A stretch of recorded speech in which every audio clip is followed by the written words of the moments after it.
Why the handle of the door fixed near the outer as of the door. आपने देखा होगा, आपने कभी सोचा है कि ये अगर ये डोर है, लेट कर लेते हैं, इसके यहाँ पे हैंडल लगा हुआ है, कभी आपने ये नहीं सोचा कि ये हैंडल इधर सेंटर में क्यों नहीं लगा, सेंटर में ज़्यादा प्यारा लगता, या हमने इसको इधर इस तरफ क्यों नहीं लगाया, इधर ही क्यों लगाया है, या हम इसको नीचे क्यों नहीं लगा दिया, या फिर हम सबकी हाइट तो यहाँ तक पहुँचती है तो हमने इधर क्यों नहीं लगा दिया इसको। तो ये इसका आंसर मैं अभी आपको दूंगा कि हम हैंडल इधर क्यों लगाते हैं, उसकी वजह हम बताते हैं स्पेशली इस रेफरेंस से। तो आगे हम चलते हैं, यहाँ पे मैंने एक और डायग्राम बनाई है, उसमें भी हम देखेंगे इस चीज़ को, लेकिन पहले 2-3 चीज़ें और देख लेते हैं वो क्या है। देखें, फर्स्ट ऑफ ऑल वो कहते हैं कि द मूवमेंट, अब ये टॉर्क की बात होना शुरू हो गई है, उसने टॉर्क को ऊपर कहीं डिफाइन तो नहीं किया है, हाँ कर दिया है। तो कहते हैं the turning effect of a force is called torque और movement of the force. Torque भी बोलते हैं, मूवमेंट ऑफ फोर्स भी बोलते हैं। आगे जाओगे तो आप इसको शायद थोड़ा बहुत डिफरेंट पढ़ोगे, या आप अभी के लिए छोड़ें इस चीज़ को, आप समझे टॉर्क और मूवमेंट ऑफ फोर्स सेम चीज़ें हैं, तो आप उनको पढ़ने लगे हैं, और इस क्वेश्चन का आंसर जो है हम आगे करेंगे, ठीक है। तो अब हमारे पास आ जाती हैं ये, वो कहते हैं मूवमेंट या वो जो टॉर्क है वो produce by a force using the spinner of longer arms. अच्छा, ये जो बात कह रहे हैं कि जिसकी ये आर्म बड़ी होती है ना, ये जो बाजू कह लें आप, ये जो इसकी लेंथ है, जिसकी लेंथ ज़्यादा होती है वो ज़्यादा टॉर्क प्रोड्यूस करता है या मूवमेंट प्रोड्यूस करता है, और ये जो है जिसकी ये लेंथ कम है तो वो कम टॉर्क या मूवमेंट प्रोड्यूस कर रहा होता है। उसकी वजह भी हम जानेंगे। अभी हम पहले एक जो है ना line of action of force के कॉन्सेप्ट को पढ़ लें, फिर 2-3 क्वेश्चन जो आपकी माइंड में उनका आंसर आपको मिल जाएगा। वो कहते हैं the line along which of force x is called the line of action of force. हम इसको पहले भी देख चुके हैं, जिसके जो सेंटर होता है हर पार्टिकल का जो घूम रहा होता है। तो बेसिकली ये एक line of action of force है जहाँ पे हम फोर्स लगाते हैं। उसके बाद वो कहते हैं मूवमेंट आर्म क्या होता है, the perpendicular distance between the axis of rotation and the line of action of force is called the movement. अब जो हमारे पास एक्सिस ऑफ रोटेशन, ये एक्सिस ऑफ रोटेशन था, ठीक है। अच्छा, line of action of force different होता है, एक्सिस ऑफ रोटेशन डिफरेंट होता है। जो हमने पहले बात की थी वो एक्सिस ऑफ रोटेशन की थी, इसके ऊपर रोटेट करेंगे ये, पर हम फोर्स कहाँ लगाएंगे, फोर्स इधर से लगाएंगे, ऐसे ये रोटेट करना शुरू करेंगे ऐसे, ठीक है। तो अब हमारे पास 2 कॉन्सेप्ट हो गए हैं, एक line of action of force का, वो वाली लाइन जहाँ पर फोर्स अप्लाई हो रही है, ये वाली फोर्स अप्लाई हो रही है इस लाइन पर, और सेकंड एक्सिस ऑफ रोटेशन, जहाँ पर जो एक्सिस है हर पार्टिकल का रोटेट करने वाले का, ऐसे ये एक्सिस, इसका सेंटर यहाँ पे है। नेक्स्ट हमारे पास एक जो कॉन्सेप्ट आता है वो मोमेंटम आर्म का आता है। इन दोनों के दरमियान जो परपेंडिकुलर डिस्टेंस है ना, ये वाला, इसको मोमेंट आर्म बोलते हैं। तो बच्चों आगे वो कहते हैं, उसको एल से शो करते हैं, कैपिटल से, तो यहाँ से इसको ये डायग्राम में नजर आती रहेगी। वो कहते हैं द टॉर्क और movement of a force depend upon the force and the movement arm. 2 चीज़ों पर डिपेंड करती है, किस पे, फोर्स पे जो हम अप्लाई कर रहे हैं, और दूसरी लेंथ पे उसकी, मूवमेंट आर्म पे, एल पे। तो greater is the force, greater is the movement of the force.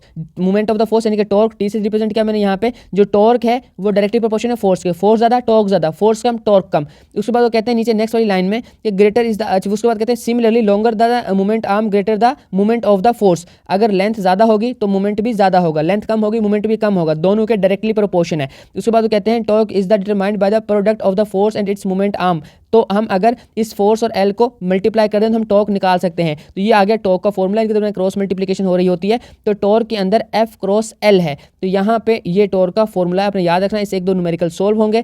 तो हमारे पास T is equal to F cross L आ गया, और हमारे पास एफ क्या है, फोर्स है, एल क्या है, लेंथ है। तो आपने एक चीज़ याद रखनी है कि हमारे पास लेंथ की भी डायरेक्टली प्रोपोर्शन होती है वो टॉर्क, और जो फोर्स है उसकी भी डायरेक्टली प्रोपोर्शन होती है। अब इन कॉन्सेप्ट को यूज़ करके मैं आपको वो डोर वाली एग्जांपल समझाता हूँ। अब बच्चों गौर से सुने, जब हमारे पास ये डोर है ना, इसमें 2-3 चीज़ें हैं। फर्स्ट, ये जो हमने ये इसका हैंडल लगाया हुआ है, पहला क्वेश्चन ये था कि हैंडल यहाँ क्यों लगाते हैं, उसका आंसर मैं देने लगा हूँ। पहले नंबर पर ये देख लें कि ये हैंडल जहाँ पे हम फोर्स लगाते हैं ये line of action of force होती है, ठीक है बच्चों। जहाँ पे ये हिंच लगे होते हैं, जो कि वो होते हैं ये जो है कब्जे लगे होते हैं, या जो ये जो घूमती हैं, ये वाली जो आयरन की या किसी भी चीज़ की ये जो इसको घुमाने के लिए हम यूज़ करते हैं, जैसे बेरिंग काम करता है, ये इस तरह से काम करती हैं। तो ये जो इसकी एक लाइन होगी, जैसे प्रॉपरली जो येलो कलर से शो की, ये पूरी एक लाइन जो है इसको हम कहते हैं एक्सिस ऑफ रोटेशन। तो ये इसका एक्सिस ऑफ रोटेशन है, ये लाइन ऑफ एक्शन है। इन दोनों जो परपेंडिकुलर डिस्टेंस है ना, ये मूवमेंट आर्म है। तो आई होप कि आपको ये परपेंडिकुलर होता है, ये परपेंडिकुलर के लिए 90 एंगल का साइन शो कर देते हैं हम यहाँ पे कि ये इधर से ऐसे परपेंडिकुलर डिस्टेंस है। तो ये हमारे पास बेसिकली 3 चीज़ें होंगी जो हमने पढ़ी हैं। फर्स्ट, ये वाली लाइन ऑफ एक्शन, ये वाली एक्सिस ऑफ रोटेशन, और ये वाला मूवमेंट आर्म। अब इनकी बात करते हैं। तो बच्चों देखें, अगर मैं आपसे कहूँ कि ये जो हैंडल है इसको मैं यहाँ लगा दूँ, अगर हैंडल यहाँ पे आ जाएगा तो देखें लेंथ कम हो गई ना। अगर लेंथ कम होगी तो टर्निंग इफेक्ट कम प्रोड्यूस होगा। हमने पढ़ा था कि लेंथ का डायरेक्टली प्रोपोर्शन है टॉर्क या मूवमेंट। तो जो मूवमेंट कम प्रोड्यूस होगा तो हमें दरवाजे को खोलने के लिए ज़्यादा ताकत लगानी पड़ेगी, बहुत ज़्यादा जोर लगाना पड़ेगा। और अगर यहाँ पे अगर कोई पॉइंट है तो और भी ज़्यादा फोर्स लगानी पड़ेगी, क्योंकि लेंथ और कम हो गई। हमने फोर्स को कॉन्स्टेंट रखा है, लेट कर लेते हैं, फोर्स हमारी कॉन्स्टेंट है, कांस्टेंट फोर्स के साथ हम जब खोलेंगे तो हमारे पास जब फोर्स कांस्टेंट हो जाएगी तो जो मूवमेंट है, जो टॉर्क है, वो जस्ट डिपेंड करेगा किस चीज़ के ऊपर, लेंथ के ऊपर। जब लेंथ हमारे पास कम होती जाएगी ना तो हमारे पास टॉर्क कम होता जाएगा। तो जो दरवाजे को खोलने के लिए हमें फोर्स लगानी पड़ रही थी ना पहले, उतनी से दरवाज़ा नहीं खुलेगा, तो हमें फोर्स बढ़ानी पड़ेगी। इसका मतलब है ये, अगर मैं इसको शॉर्ट करके बताऊं कि अगर हमारे पास ये जो हैंडल है ये इनमें से किसी एक पॉइंट पे होता, इस पॉइंट पे होता, तो हमें फोर्स ज़्यादा लगानी पड़ती दरवाज़ा खोलने के लिए, और अगर यहाँ पे होता और ज़्यादा लगानी पड़ती। जितना जितना ये इधर पास आता जाएगा, डिस्टेंस कम होता जाएगा, हमें दरवाज़ा खोलने के लिए फोर्स बहुत ज़्यादा लगानी पड़ेगी। और वो फोर्स ज़्यादा लगाने के लिए हम, अच्छा नहीं है कि उसको इस वाले पॉइंट को दूर रखें और यहाँ पे रखें और हमें फोर्स कम लगानी पड़े, आसानी से दरवाज़ा खुल जाए, ना कि हम मतलब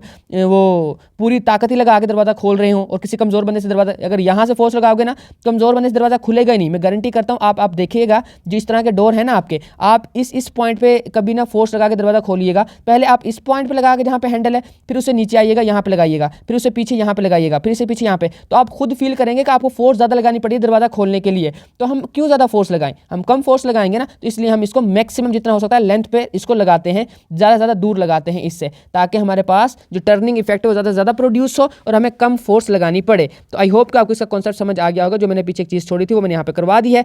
अब हमारे पास ऐसे यूनिट टॉर्क का होता है न्यूटन मीटर, क्योंकि एफ और जो है एल मल्टीप्लाई हो रहे हैं, एफ न्यूटन होता है, एल मीटर होता है। न्यूटन मीटर इसका फोर्स का जो है ऐसा यूनिट है। A torque of 1 newton is caused by a force 1 newton acting perpendicular to the moment arm of the, अगर किसी भी चीज़ का जो फोर्स है वो 1 न्यूटन हो और जो मोमेंट आर्म, जो लेंथ है वो कितनी हो, 1 मीटर, तो जो इस फोर्स से इतनी लेंथ की चीज़ के अंदर जो टर्निंग इफेक्ट प्रोड्यूस होगा वो 1 मोमेंट, जो वो मोमेंट जो होगा, जो टॉर्क होगा वो होगा 1 न्यूटन मीटर।